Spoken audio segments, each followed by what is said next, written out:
नमस्कार, मैं सर्वभूमि रोहित शर्मा।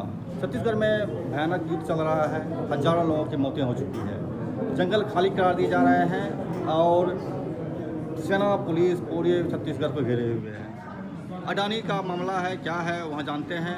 मेरे साथ हैं सुनीलम जी, डॉक्टर सुनीलम। उनसे जानते हैं क्या वहाँ पर चल रहा है और लोग वहाँ कैसे जी रहे हैं।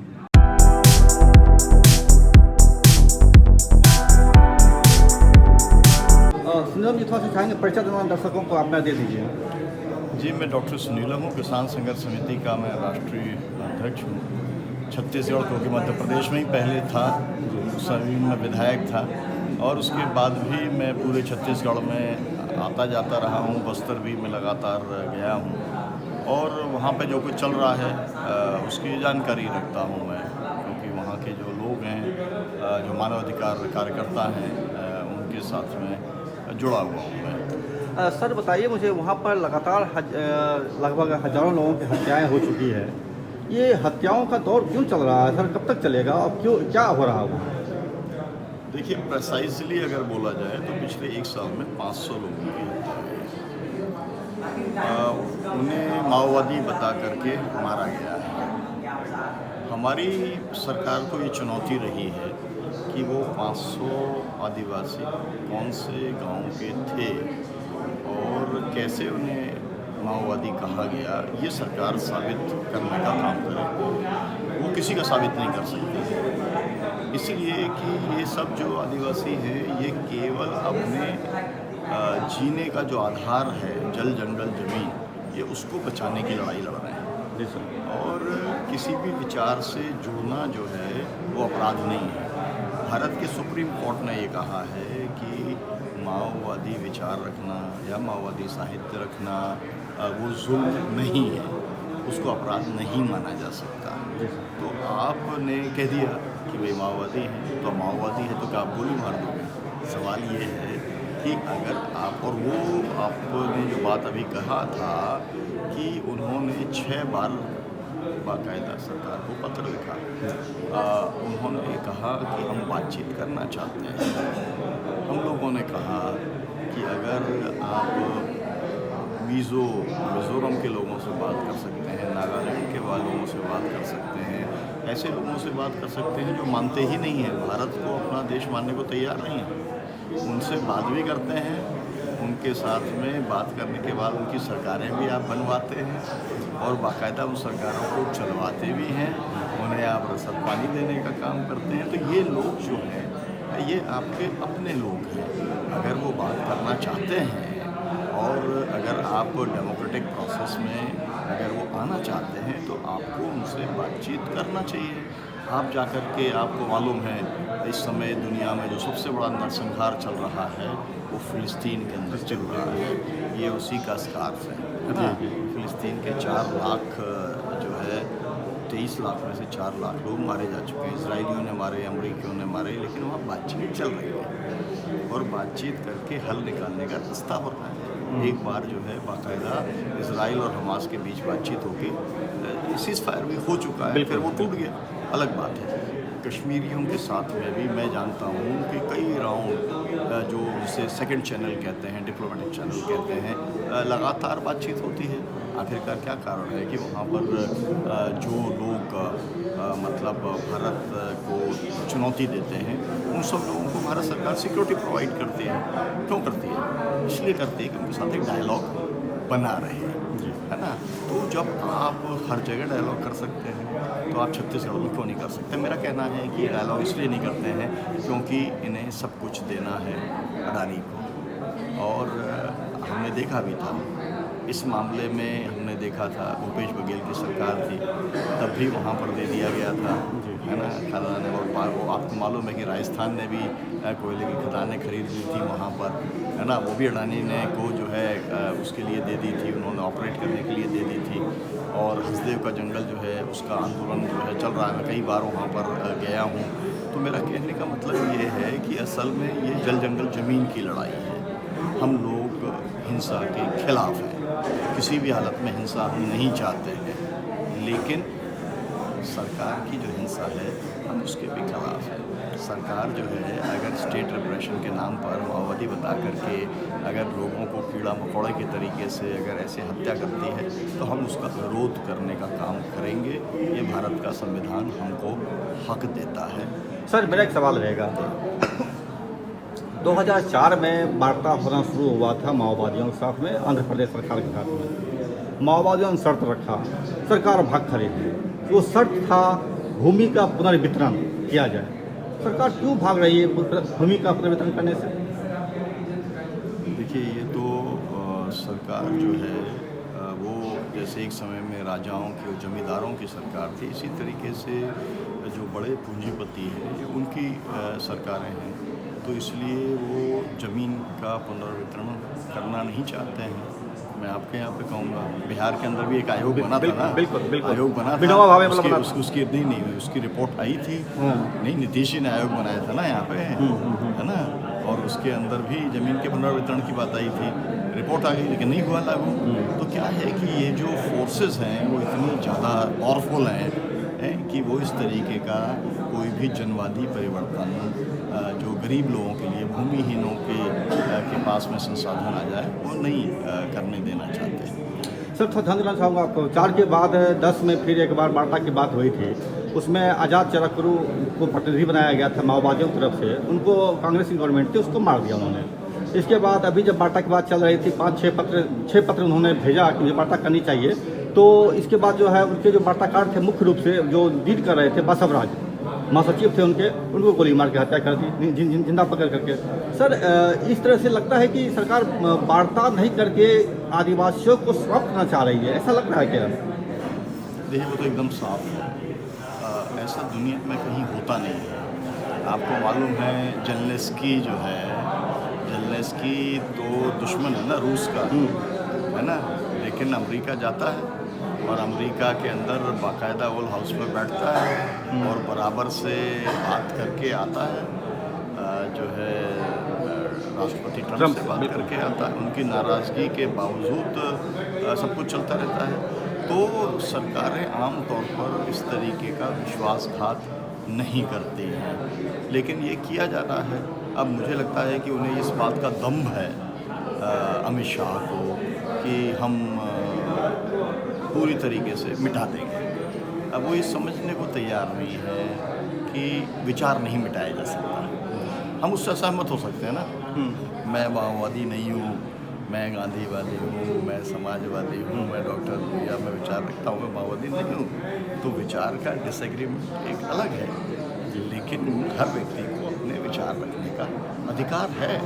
और कोई व्यक्ति कोई आपसे अलग विचार रखता है तो आप कहते हो कि हम उसका सफाया कर देंगे, तो किसके लिए सफाया कर रहे हो? आप अडानी के लिए सफाया कर रहे हो, है ना, और आप किसका सफाया कर रहे हो? अपने लोगों का कर रहे हो और मूलवासियों का कर रहे हो, जिन लोगों की जल जंगल ज़मीन असल में अगर कहा जाए इस देश में तो वो आदिवासियों की है। सर सोनी सोरी का एक बयान भी आया था इस संदर्भ में। सोनी सोरी को जब धमकी दे रही थी एक पुलिस अधिकारी, उन्होंने कहा कि तुम लोग क्या समझते हो, तुम लोग जिंदा छोड़ेंगे, तुम सभी आदिवासी को मार के धरती से भगा देंगे। ये भी एक सोनी सोरी के माध्यम से आया था सामने। सर देखिए, सोनी सोरी के साथ में जो कुछ हुआ, उनको उनकी योनि में पत्थर भर के जिस खंडूरी ने जो है किया था उसको आज तक सजा नहीं हुई। तमाम सारे ऐसे अर्धसैनिक बलों के अधिकारी और पुलिस अधिकारी जिन्होंने फर्जी एनकाउंटर किए, न्यायालय में वो फर्जी एनकाउंटर साबित हो गए, इसके बावजूद भी उन्हें सज़ा नहीं हुई।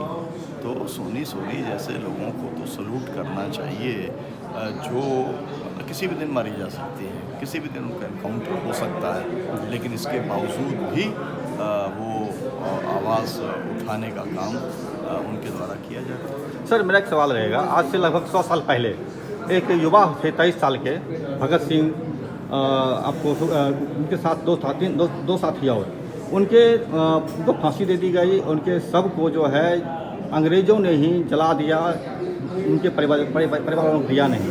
आज 100 साल के बाद भी सर 7 आदमी बासवराज के सहित जो महासचिव थे उनके सबको सरा दिया गया। उनको जिंदा पकड़ने का दावा माओवादी पार्टी कर रही है। और उसको गोली मारा गया, उनके शव को सरकार ने उनके परिवार वालों से सुपुर्द नहीं किया। क्या नहीं लगता सर ये मानवाधिकार का उल्लंघन है सरासर संविधान का? देखिए, एक तो मैं भगत सिंह के साथ में किसी की भी तुलना नहीं करना चाहता। दूसरा मैं ये कहना चाहता हूँ अपनी बात को साबित करने के लिए कि भगत सिंह का विचार आज भी जिंदा है। इस देश में सबसे ज़्यादा अगर लोकप्रिय है युवाओं में कोई तो भगत सिंह है। लोग भगत सिंह के रास्ते पर चलें ना चलें, लेकिन विचार के तौर पर अगर सबसे ज़्यादा लोकप्रिय कोई विचार है तो वो भगत सिंह का विचार है। तो विचार को नहीं मारा जा सकता। जो भी कुछ सरकारें कर रही हैं मानव अधिकारों का जिस तरीके से हनन कर रही हैं ठीक नहीं है। मुझे लगता है कि लोगों को याद रखना चाहिए अमेरिका ने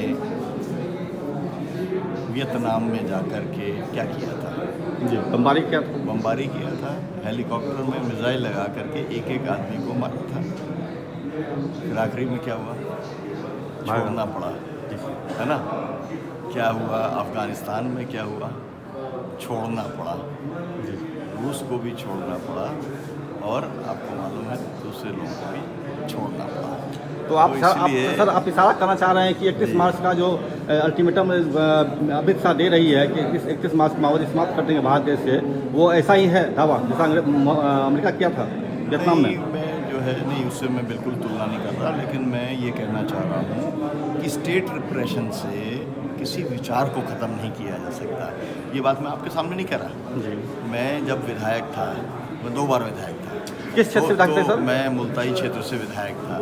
वहाँ पर पुलिस अधिकारियों की मीटिंग हुई। पुलिस अधिकारियों की मीटिंग के अंदर जो दोनों जगह के अधिकारी थे, सब टॉप अधिकारी थे, डीजीपी और सब अधिकारी थे। मैंने ये बात जो मैं आपसे कह रहा हूँ, ये बात मैंने पुलिस कॉन्फ्रेंस में गई। मैंने कहा कि विचार को, उस समय सलवा जुडूम चल रहा था और उन्हें लग रहा था कि सलवा जुडूम से कर सकते, तो मैंने केवल एक लाइन कही थी। मैंने कहा किसी विचार को आपको लगता है कि गरीब आदिवासी है, उसे 5000 रुपये दे दो और उसको एक राइफल दे दो, है ना, और उसके बाद में आप सोचो कि कोई विचार ख़त्म हो जाएगा। तो तनखैया लोगों से विचार ख़त्म नहीं होता। और फिर यही हुआ। आपको मालूम है कि सुप्रीम कोर्ट ने उसे इलीगल घोषित किया सलवा जुडूम को। और फिर वही जो डीजीपी थे वो मुझे मिले एक बार, जो यूपी के इसके डीजीपी थे छत्तीसगढ़ के। उन्होंने कहा doctor Sulabh you are right, हम गलत थे, आप सही थे। तो बात ये है कि हम लोग तो देखिए आप मतलब जो है तुषार गांधी जी के साथ आए हैं, है ना, गांधी जी के परपोते हैं। हम लोग मन बदलने में विश्वास रखते हैं। मैं आपके यहाँ पे कहता हूँ, ठीक है, आपके यहाँ पर इस बिहार के अंदर CPI-ML है। CPI-ML जो है आज इस बिहार की एक बड़ी फोर्स है। बड़ी मतलब बहुत बड़ी, गरीबों की सबसे बड़ी है। पिछली बार दीपांकर जी के साथ में मैंने यहाँ पर 19 सभाएं ली थी, उसमें से 12 जगहों पर जो MLAs बने, है ना। हमारे साथी हैं राजा राम सिंह, सुदामा प्रसाद, वो लोग MP बने। क्यों? उन्होंने काम किया है, ठीक है। आज उनकी पार्टी के अंदर जो है MCC का झारखंड का एक ग्रुप मर्ज हो गया, है ना। और अभी 3 दिन पहले एक लाल सेना जो है महाराष्ट्र की थी, वो मर्ज हो गया उसके अंदर। तो लोगों का मन बदलता है ना। एक ज़माने में जो लोग सशस्त्र क्रांति कर रहे थे, है ना, वो जो थे कम्युनिस्ट जो हुआ करते थे, वो बाहर आए। पहले CPI आई, फिर CPM आई, अब CPI-ML आ गई, अब बहुत सारे लोग आ गए। तो कोशिश ये होनी चाहिए कि इस डेमोक्रेटिक प्रोसेस को हम रिच कैसे कर सकते हैं, इसमें अधिक से अधिक लोगों को हम कैसे जोड़ सकते हैं। आप किसी विचार को आप ख़त्म करके आपको लगता है डेमोक्रेसी को आप मजबूत कर रहे हैं, तो ये बहुत गलत रास्ता है, ये मैं कहना चाहता हूँ। सर मैं थोड़ा सा कोट करूँगा मोदी के एक बात को, लंबा हो रहा है सर, फर्स्ट टाइम ले रहे हैं आपका। मोदी ने कहा था कि कम्युनिस्ट विचारधारा बहुत ही खतरनाक विचारधारा है। कम्युनिस्ट थाउट जो है बहुत ही डेंजरस थाउट है, विचारधारा है। तो इस लिहाज से वो आपको मनुस्मृति की बात करते हैं नरेंद्र मोदी जी, उसके राज की बात करते हैं, गलवलकर ने जो रास्ता दिया था। तो क्या लगता है सर कि आने वाला वक्त जो है कम्युनिस्ट बनाम गलवलकर हो जाएगा? नहीं, बिल्कुल ऐसा नहीं होने वाला। लेकिन मेरा कहना ये है कि मोदी जी की राजनीति तो हिंदू मुसलमान को बांटने की राजनीति है, ध्रुवीकरण की राजनीति है, इस देश को तोड़ने वाली राजनीति है। इस देश को अगर किसी ने तोड़ा तो जिन्ना ने अगर एक इस्लामिक राष्ट्र की बात की और हिंदू राष्ट्र की बात यहाँ पर सावरकर ने की या गोलवरकर ने की या आज भी संघ के द्वारा की जा रही है, तो विभाजनकारी कौन है? कम्युनिस्ट तो विभाजनकारी नहीं है। कम्युनिस्ट तो हिंदू मुसलमान को बांटने का काम नहीं करता है। और कम्युनिस्ट जो है अगर वो कहता है कि गरीबों को भी बराबर का अधिकार है, क्योंकि भारत का संविधान उसे बराबर का अधिकार देता है, तो वो तो संवैधानिक बात कर रहा है। और आप जो कर रहे हो, मतलब जो भाजपा कर रही है या संघ कर रहा है, वो मुसलमान को द्वितीय श्रेणी का नागरिक बना रहा है, वो आदिवासियों का कत्लेआम कर रहा है, तो ये तो गलत है ना? तो मतलब गलत जो है वो तो ये लोग हैं जो एक फासिस्ट विचारधारा से प्रेरित हैं। बिल्कुल सर, है ना? सर मेरा यही सवाल रहेगा सर आपसे। ऐसे माहौल में जहाँ पर कि आप धरना देते हैं तो बात नहीं सुनती है, आप प्रदर्शन करते हैं तो पुलिस डंडे मारती है, आप गांधी जी की तरह अनशन करते हैं तो भी पुलिस बातें सुनती है, आप सरकार बातें सुनती है आपको है। आप किसान मोर्चा से जुड़े हुए हैं सर, आपको पता है साल भर में आप आंदोलन किए हैं वहाँ पर सिंधु दिल्ली बॉर्डर के पास, और 700 से अधिक किसान मर गए, मोदी सुनने तक नहीं आया। जब चारों रास्ते बंद कर दिए गए हैं, किसी तरह से जनता की बात सुनी नहीं जा रही है, तो आखिर सच तो उठाना का रास्ता बचता है और क्या विकल्प है? देखिए, सुनना तो एक झटके में पड़ती है। हमारी बात सुनेगी या नहीं सुनेगी? 380 दिन आंदोलन चला, 750 किसान शहीद हुए, 3 किसान कानून वापस हुए या नहीं हुए? करने पड़ते हैं, है ना? अभी आप देख लो, टैक्सी ड्राइवर्स का एक कानून लेके आए थे, 7 साल की सजा देंगे, 1 दिन की हड़ताल की, वापस हो गया। वकीलों के लिए कानून लाए थे कि विदेश के वकील आएंगे और जो है वकील हड़ताल नहीं कर पाएंगे। वकीलों ने 1 दिन ज्ञापन दिया, सरकार पीछे हट गई। CNRC के मामले के अंदर 50 जगह शाहीन बाग लगा, मैंने उस समय यात्रा की थी, सरकार उससे पीछे हट गई।